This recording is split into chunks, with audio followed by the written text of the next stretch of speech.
Graça e paz, amados. Voltando ao nosso comentário, ao nosso vídeo sobre Deus é maligno.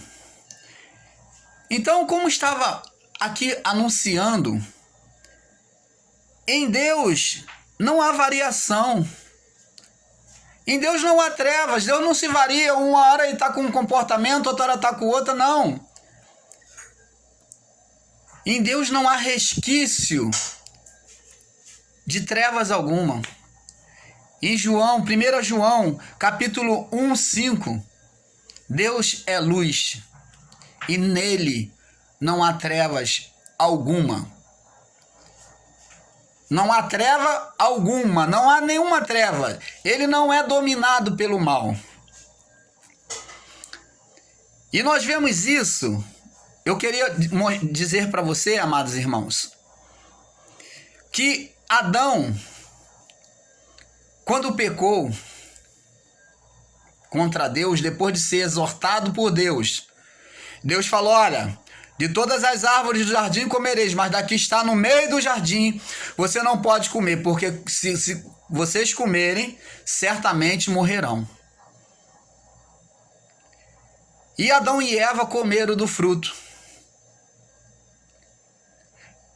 Deus ali não estava amaldiçoando Adão e Eva.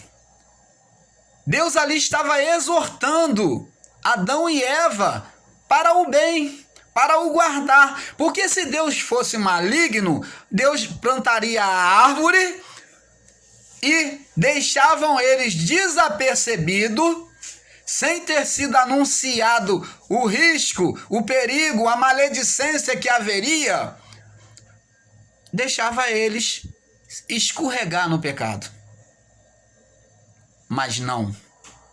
Deus foi amigo. Deus amou Adão e disse: não comerás, porque certamente morrerás. E o homem pecou, comeu. E Deus então chegou ao homem. E agora, para muitos que não têm entendimento, pela luz do Evangelho da Graça, diz que Deus amaldiçoou o homem. Porque foi isso que no passado eu ensinei, foi isso que eu aprendi, e o sistema diz que Deus amaldiçoou o homem. Deus não amaldiçoou, Deus apenas anunciou a sentença daquilo que seria da consequência do pecado. Aquilo que aconteceria, a consequência do pecado que viria, Deus anunciou para eles, através da sua onisciência, anunciou até coisas futuras sobre a perseguição da geração e sobre a serpente, o pecado, ser calcado aos pés de Cristo, pelo ato de Cristo na cruz. Disse que a serpente ia abocanhar o calcanhar. E essa serpente que abocanhou o calcanhar, que é do fruto da serpente que abocanhar o calcanhar, é justamente o Judas Iscariotes, que traiu, que abocanhar o calcanhar é traição.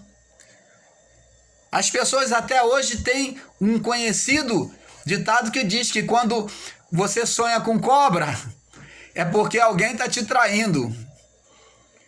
Porque a serpente, sonhar com cobra, se dá a entender sobre traição.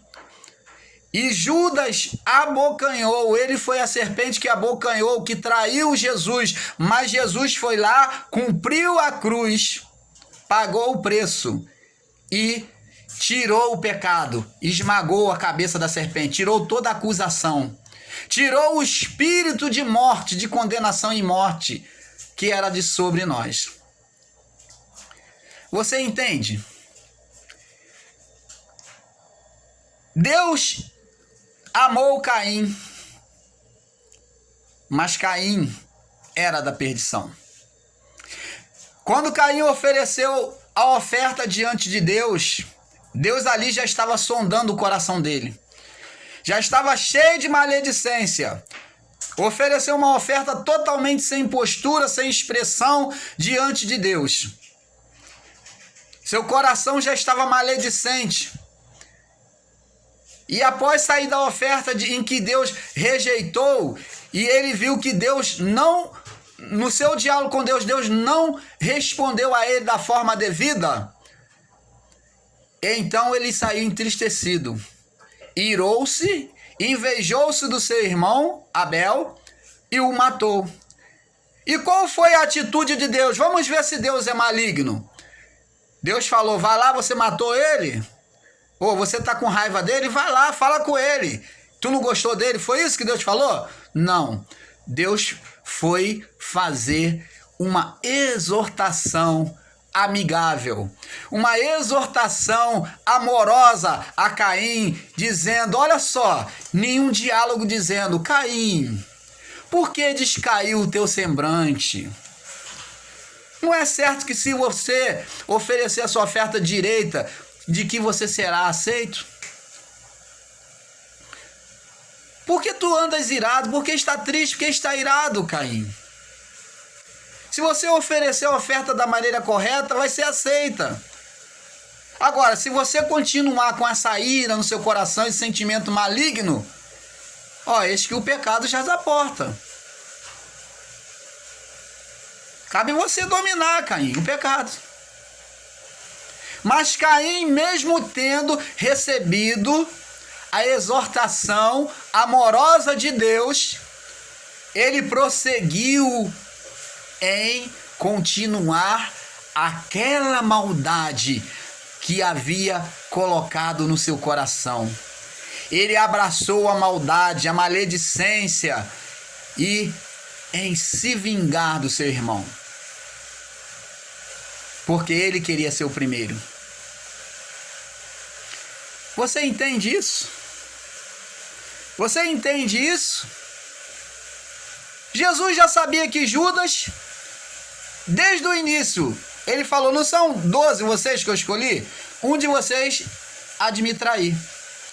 Por que Jesus não tirou Judas como discípulo? Como o sistema religioso, se você falta, vai para o banco. Ele te disciplina. Por que Jesus não disciplinou a Judas? Ele deixou crescer o joio junto com o trigo, até chegar o momento de arrancar.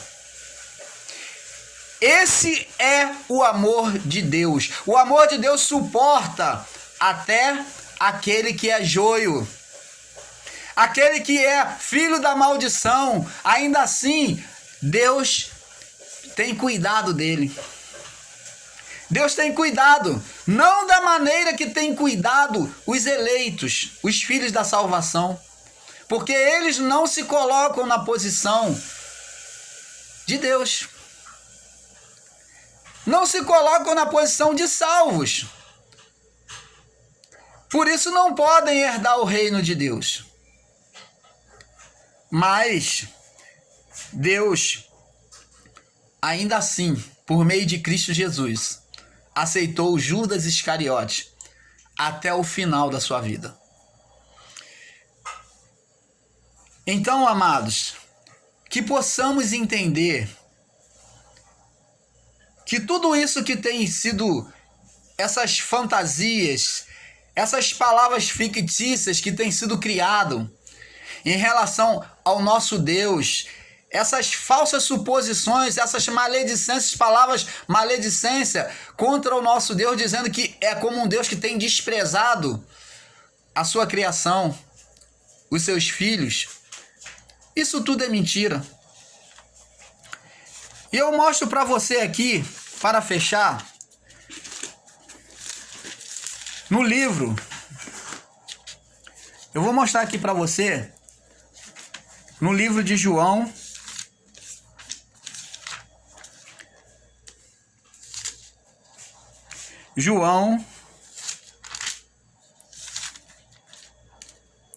aqui ó,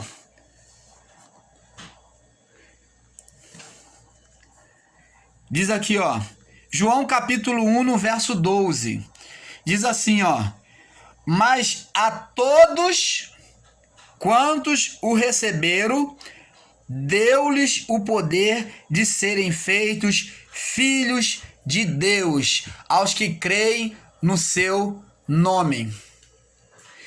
A todos quanto receberam, quem recebeu? Recebeu a quem?